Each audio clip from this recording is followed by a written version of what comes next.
Welcome in to another episode of The Pod is the Roof, the Field of 68's very own UNC basketball podcast. I am joined, as always, by my co-host, Riley Davis. And of course, it's me, Jacob Karabatsos, as always. What a weekend, man. UNC continues to thrash the competition. Mm-hmm. My co-host is hype because we are recording this on Tuesday, and his Tampa Bay Buccaneers absolutely demolished the Philadelphia Eagles last night. So I might have to let him get about a minute of thoughts off on that.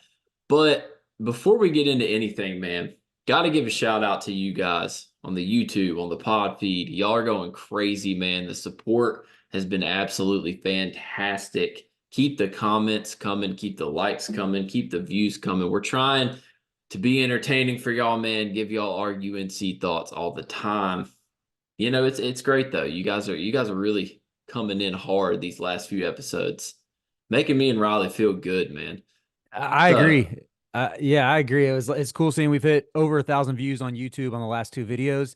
Let's try to make it 3 in a row. Keep sharing it, keep subscribing. And Twitter following's growing as well.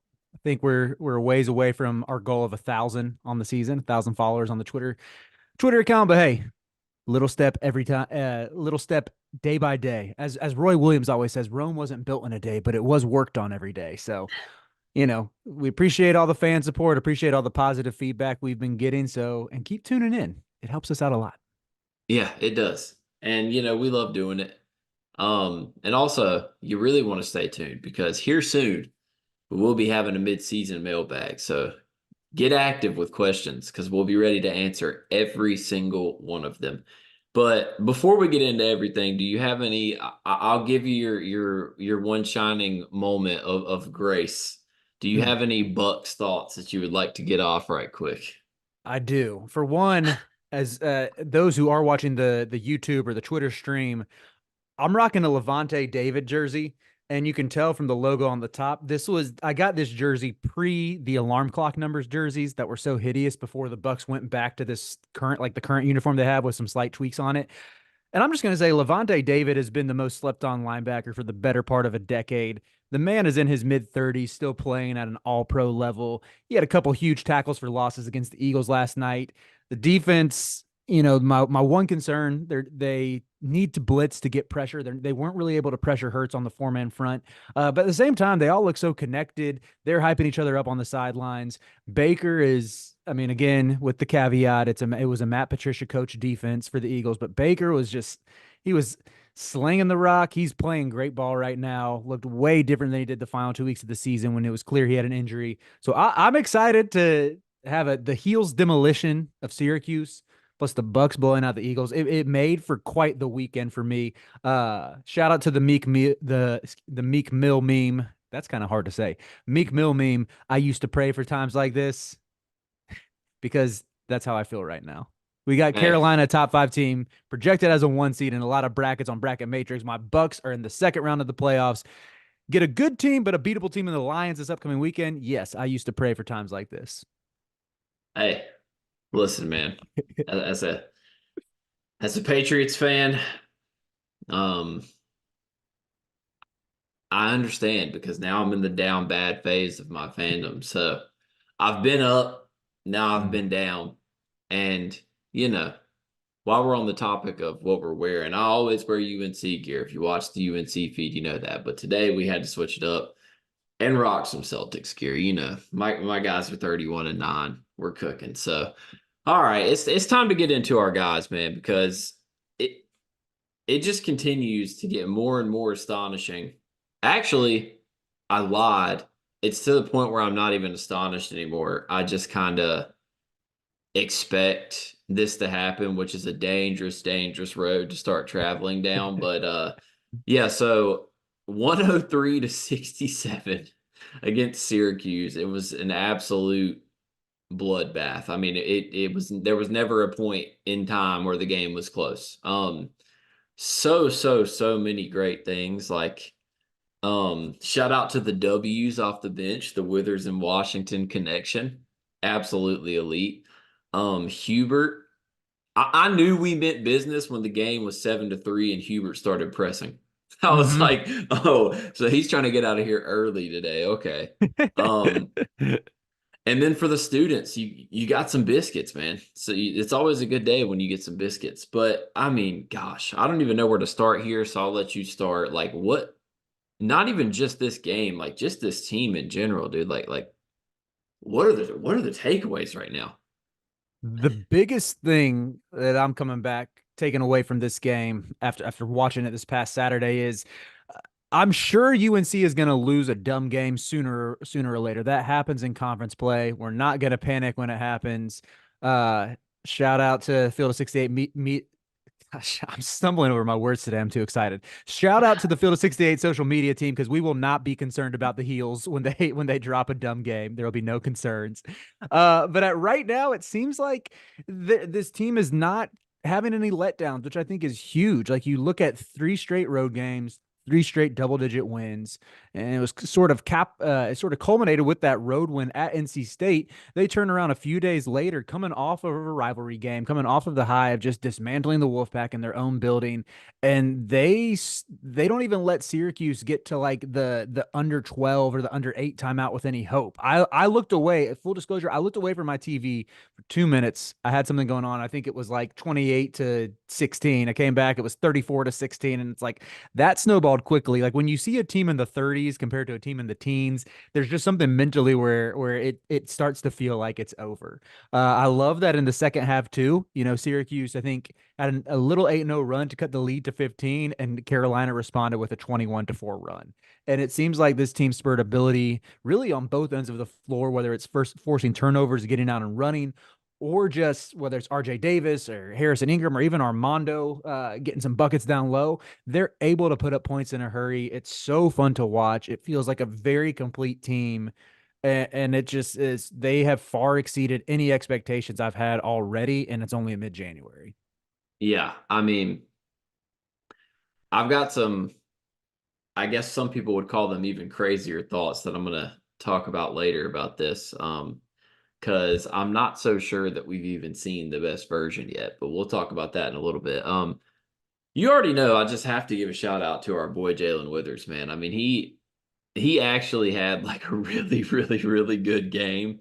Like 14 minutes, 10, 6, and 1, 4 of 5. He didn't take a three, he Mm-hmm. still didn't hit one. But like if we can just get that type of little 12 to 14-minute stretch from him or Washington on a nightly basis, like I feel really good about things. RJ, of course, doing RJ things. But this is the question I want to ask you is like, is it not scary to you that they're doing this and scoring 103 points while like shooting very underwhelming numbers from the field? Yeah, I think I want to say they might have been at 49% for the game. Shout out to both of our dogs right now on the YouTube stream. The dogs are the roof.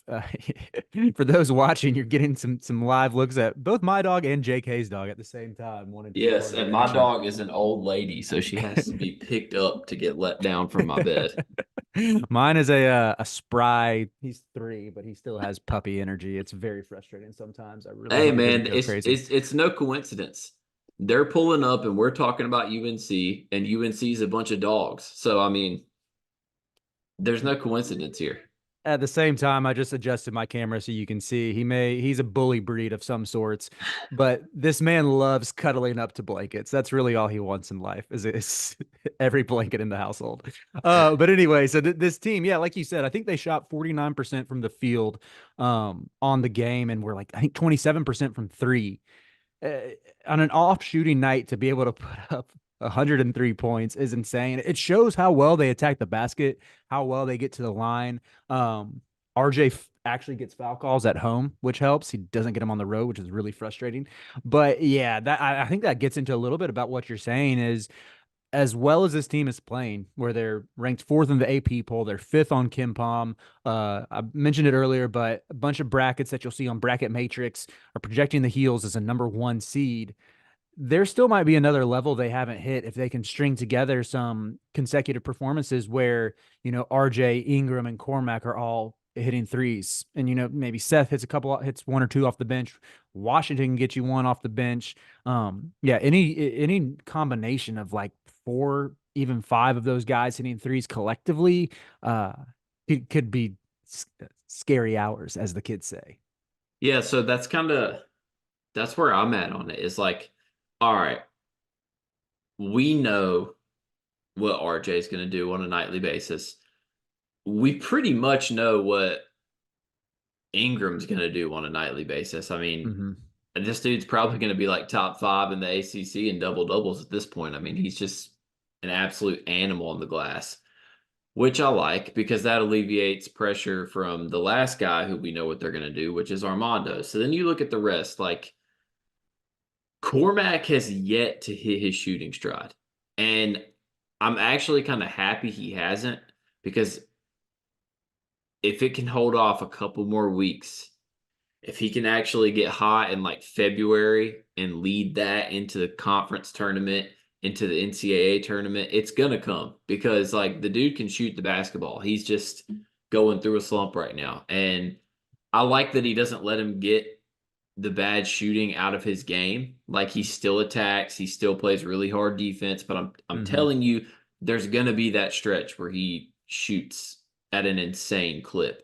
Then you got Cadeau, who, as we know, is just gonna get better and better and better and better. He's nowhere near where he's gonna be by conference tournament time. Like Mm-hmm. he's gonna continue to improve and to become a true lead guard as he gets older, as he gets more mature, as he gets more minutes. And it's that simple. Then I look at the rest, like we finally got a game from like the Washington Withers duo. If one of them can just give us a good 10 to 14 minutes every game, like that unlocks a whole new layer. And then obviously Trimble's been great. He's not Mm-hmm. going to put up crazy score numbers, but we know what he's going to do every night. He's going to come in and compete. He's going to attack. I I just think there's still some things that haven't even happened for this team yet, and I also think that the ACC is really bad. So there's going to be some times that we get to experiment, and I'm just man, like when is the last time? I guess the last time the vibes were this high at this point of a season would probably be the redemption year, I guess. Just because we kind of knew that team was gonna take care of business in some Mm-hmm. capacity, Mm-hmm. but it just even the Final Four team from 2 years ago, you look at that team in January, the vibes were not high. So I mean, how does it feel for you to just be at that point where I think this is the you might know the answer to this. I saw a tweet about it and I can't remember. This is like the highest UNC's been ranked in January since I want to say either 16 or 17. Probably 16. I want to say 16. Gosh, Carolina might have started like 8-0 or 10-0 or something in conference play in 16. I know this is the first time they've been 5-0 in ACC play since that season, but because that was a team that started out preseason one, and really was pretty dominant in conference play. So yeah, I would guess it's the highest they've been ranked since then. And again, I just keep going back to the fact, like if you had told me even in September, uh, even in November, after those first 3 bye games that we saw Carolina win, but it was like, okay, they look better. The ball movement's better. Offense looks more cohesive. Defense is still figuring it out. If you had told me then that, 2 months later, Carolina would be a projected 1 seed, I still would have been in disbelief. Like I still just didn't see a path to this high of a ranking, this high of a ceiling, to where they are legit national title contenders. And beyond that, I love that they're playing such good defense, that they're taking care of the glass as well, after that was sort of the bugaboo to start the year. But at the same time, like the offense is still really fun to watch. Like that, I mean, everybody saw the highlight of the Cadeau to RJ cutting on the baseline to the pass to Armando for the dunk. And then you had RJ throwing the lob to Jalen Withers. Like all those types of plays that are just exciting basketball. I think there was another one where Cadeau pushed the tempo, had like a really nice, almost full court pass to maybe Ingram or Cormac. It might have been, no, it was Trimble. And then Trimble found Jalen Washington sort of at the elbow, and he took one dribble and hit Ingram in the corner for 3. Like that's the type of ball movement that I can't, like UNC hasn't really shined just letting the ball spray around like that since probably the 2019 season. And it's just, it's a great place to be when your team is getting national headlines as a fan. You know, you want the team to stay hungry, but getting national headlines, national rankings, and you have the metrics to back it up, and it's fun to watch. Like it's unbeatable, especially when the weather sucks. It's like rainy Yeah, and dreary in it's North Carolina, but at least we have a good basketball team.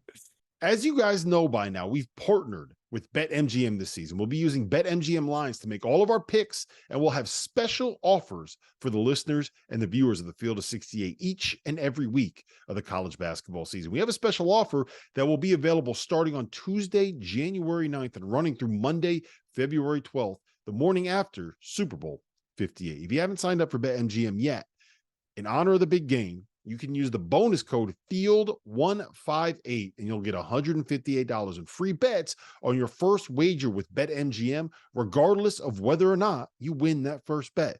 Here's how you make it work. Download the BetMGM app. Sign up using the bonus code FIELD158. Deposit at least $5 and place your first wager on any game. You'll receive $158 in bonus bets regardless of the outcome of your bet. Just make sure that you use that bonus code FIELD158 when you sign up. And remember, BetMGM is now available under one wallet in select states. As a New Jersey resident, this is super convenient when I have to go cover games in New York or Philly, which happens quite a bit. When you cross state borders, you just log into your existing account and fire away. You don't have to create separate accounts in each state. It's easy, it's simple, it's clean. And most importantly, we have some fun stuff coming up for the heart of the college basketball season. Bet insurance tokens, college hoops odd boosts, and my favorite, a nice juicy parlay boost. So download the BetMGM app and sign up today. Field 158. very true. And it's also like it feels good because listen, man, let's just go ahead and call it how it is. It just feels good to be able to slap the media in the face like that because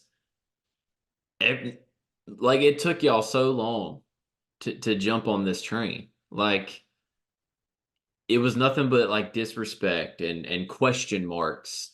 And I don't know if it's PTSD from last year, you know, or you guys are just haters. I really don't know. I really don't know what it is, but I mean, dude, like I'm not saying that Riley and I were sitting here saying, "Oh my God, UNC is top 4 good."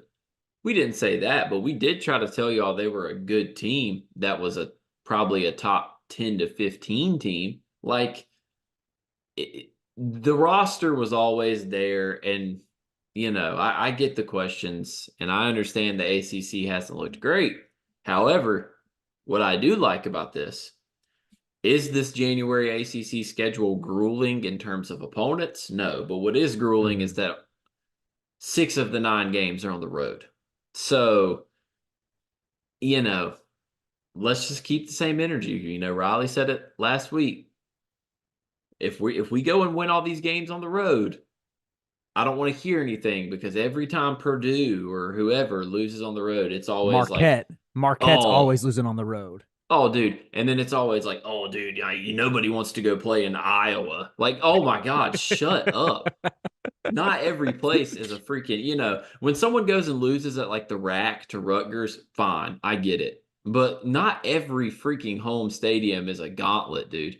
And it's Even that, like, come on, Rutgers has been relevant in basketball for like 5 years tops, and even in that stretch, it's like, okay, cool, y'all made a couple. And this is not a knock on Rutgers. I don't need the New Jersey faithful coming after me. But I'm like, let's stop acting like all these places are so tough to win when you're a good team. I know that's what I Nebraska's hate. good. I It, think it's Purdue is like, awesome, but still, I'm like, it's not like Nebraska is the toughest place in the world to play. yeah, and it's, you know, that's just my thing, man. It's obviously hard to win on the road, but we cannot pick and choose who we get to say it's hard for and who it isn't. Mhm. Like at the end of the day, we get Louisville at home. At the time this releases, it will be tomorrow. So we get Louisville at home, and then it's straight to Boston College, which, you know, probably should still be a pretty sizable win. Then you get Wake at home. Then you're at FSU and at Georgia Tech, which is a Georgia Tech team that's given Duke fits twice. So, I mean, like I'm just glad they're getting these reps in because they that was my one concern after non-conference. They hadn't really played a Mhm. road game. But after what you've seen, even though it's been against opponents who aren't necessarily the greatest, like, do you have any fear about this team playing in a hostile environment whatsoever? As I look at this road schedule coming up, I mean, there is a chance UNC could lose to any three of those teams. Boston College, Florida State, Georgia Tech, just because, like I said at the start of the show, they're due to have a letdown eventually. They're due to blow a dumb game because it's still a college basketball. Like that Yeah. happens. Personally, I'm not going to be worried unless it strings to like 2 or 3 losses. Again, that's just kind of what you expect when you're a college hoops fan. Uh, I don't think like honestly, I think they should take care of business against Boston College. Florida State scares me a little bit just because of the length they have, and they've been playing better recently. Georgia Tech on paper should be an easy dub, but Carolina hasn't fared well in Atlanta. And the fact that this team, I mean, they've lost 5 in a row, but they kind of have some hoopers. Like I think Kawasi Reeves is a decent wing. I think Miles Kelly is one of the better players in the conference that no one knows about. He's sort of having a down year, but Bay Ndongo is a big time athlete down low. Like they have pieces. They're just ridiculously inconsistent and haven't exactly been able to, build off the momentum they had from beating Mississippi State and Duke back in late November, early December. Yeah, I just think that, you know, it's gonna really make me mad. I know they're gonna drop one. Like it's inevitable, like you said. They're not gonna finish the year with 3 losses or anything like that. I mean, that's Mhm. just not even possible. They'll probably split with Duke, and then they'll probably drop about 3 games that they shouldn't, but it's okay. Like, I won't panic. But what's Yeah. gonna really, really, really make me mad is the fact that when UNC loses, they're gonna drop like 10 spots.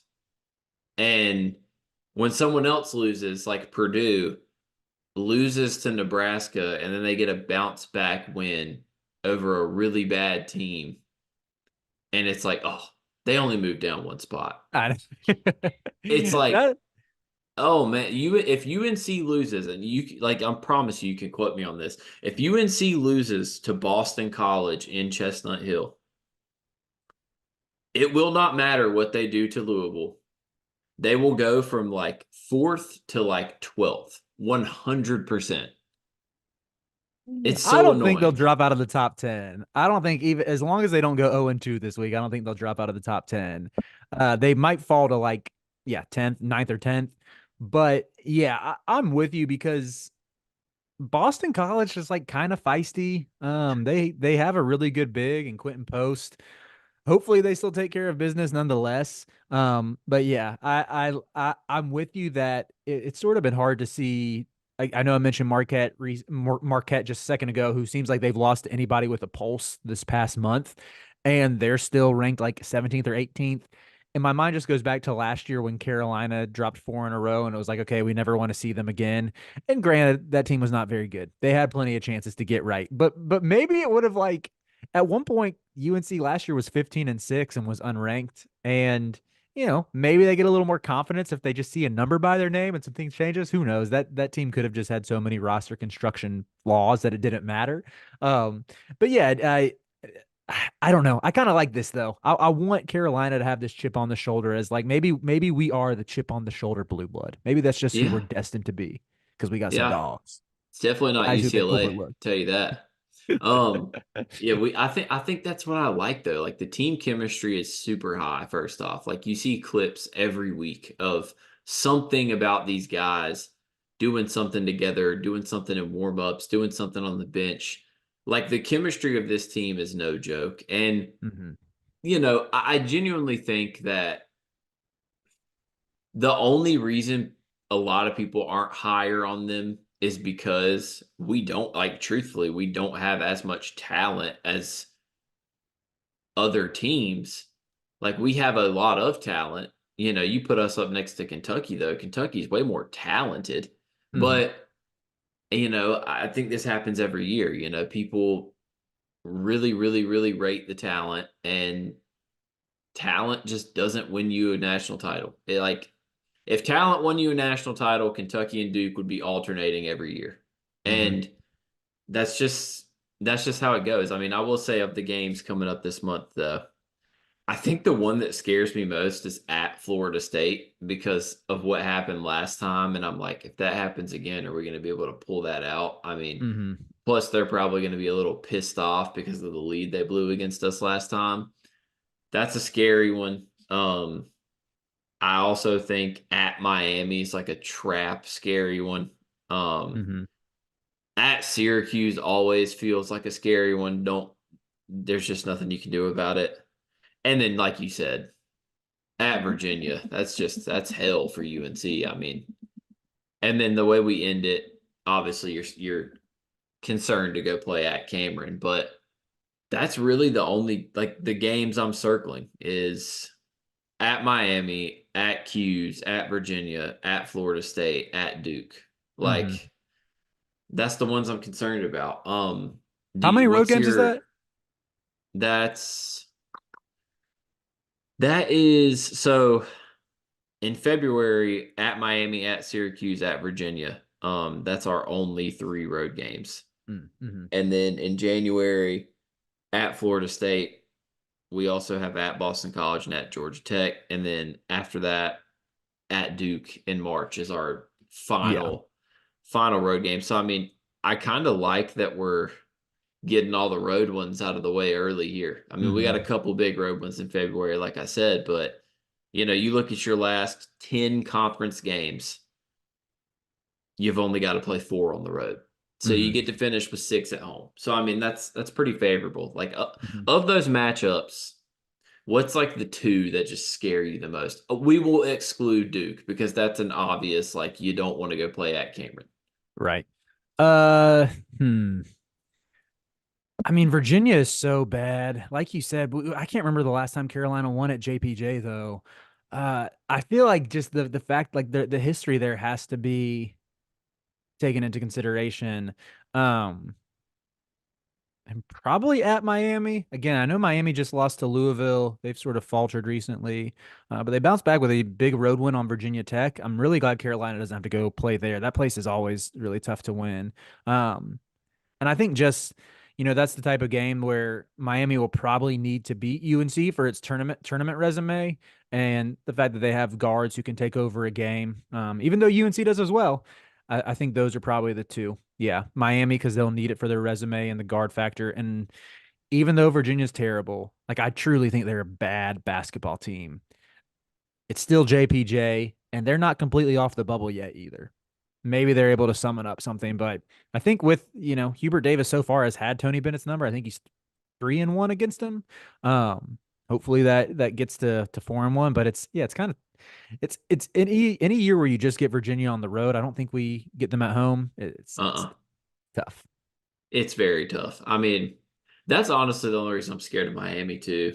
When you have guards that can score, like we've seen it time and time again in college basketball, when you have guards that can score, it kind of like trumps everything else. Like you Mm-hmm. can win if you have guards that can score. And yeah, I mean, they've had some bad losses, but they'll probably still be a tournament team if I had to guess. So it's going to be scary. We won't this next thing before we get into our final segment here.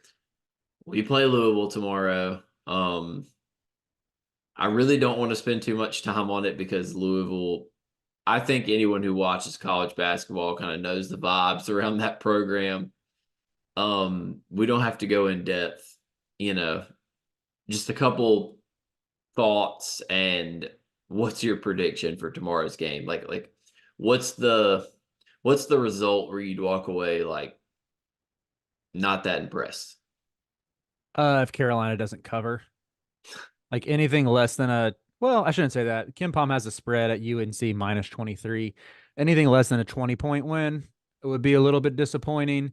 Louisville's played a little bit better as of late. They almost got a win over NC State, but like NC State was up, I want to say 13 with a minute and a half, 2 minutes left, and Louisville hit some big shots to get back in it, make it look a little more respectable. But of course, the Miami win. But then again, they lost by double digits at Virginia. They lost by double digits at home to Pitt. They lost by 21 at home to Kentucky.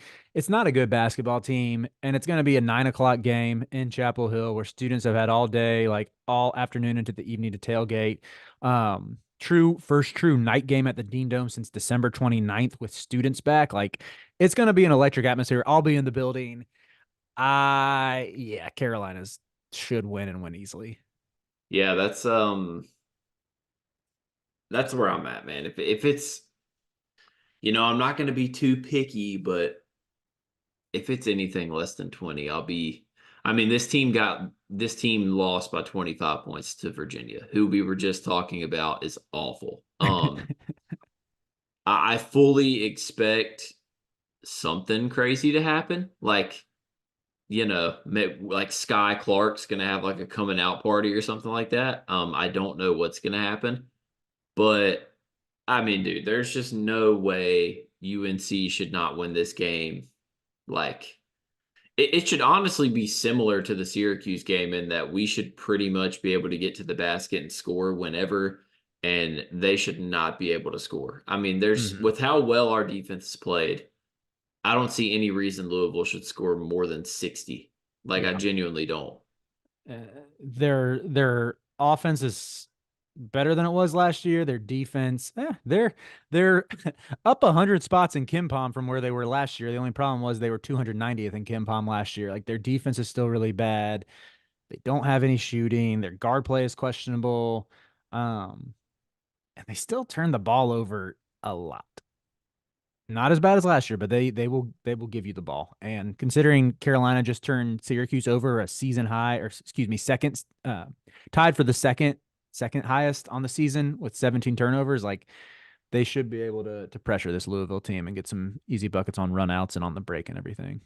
Yeah, it should. This should definitely be another game where, like, if Hubert really wants to take care of business early, throw an early press at him like you did Syracuse, because you throw an early press at them, you might go on a little 10 to 12-0 run. But yeah, I mean, nonetheless, it's exciting times, man. Like, there's nothing you could say to bring me and Riley's Carolina basketball high down. Okay, we are on cloud nine. Like, you got to give us. Obviously, if you're listening to this, you're probably with us because you're probably a UNC basketball guy or girl. But listen, after you have a season like we had last year, to come back and get this when you change the roster and we had a lot of questions and we didn't really know about certain guys, it just like amplifies the feeling even more. Like, I probably wouldn't be as excited if UNC had a normal year last year. They lost in the Sweet 16 or the Elite Eight and, yada, yada, yada. But to just have a historically bad season and then come back with this, it feels great. And that's kind of a perfect segue into the final segment. Y'all know us, man. We got to do our four corners. We're going to give two each, obviously, to give a total of four. What do we think are the four main reasons that UNC is capable of making a Final Four run? I will let you choose. We can snake this. You can give your two, then I can give my two. However you want to do it. I'm down with whatever. Let's snake it. I like Snake that draft idea. it. I'll let you get the first pick. All right, this one should be quick. RJ Davis. Yeah. Need I elaborate? That's the easiest way to put it. Best guard in the country currently. I know I've cited KenPom a lot so far. I'm trying not to. I'm not like the biggest. Well, I just want to let it be known that I don't think KenPom is always right. I think his models are very helpful though. So in this sense, I want to give a shout out because RJ is currently 7th in the KenPom Player of the Year rankings. Scored over 20 a game 10 times this season. Hit multiple threes in 13 straight games, which is the second longest streak in team history. He's on another level right now. and he's the main reason why UNC can win a national title. Yep. Mine will also be simple. Reason number 2, defense. Like our guy T. Hand said on After Dark last night. If this is truly who UNC is on the defensive end, then they are the team to beat. Now, will they be? I don't know. But if their defense is really this good, yes, 100% they are a Final Four team. What's your next pick? Oh, man. See, this we could go so many ways here. I'm trying to decide if I want to go like I'll tie this into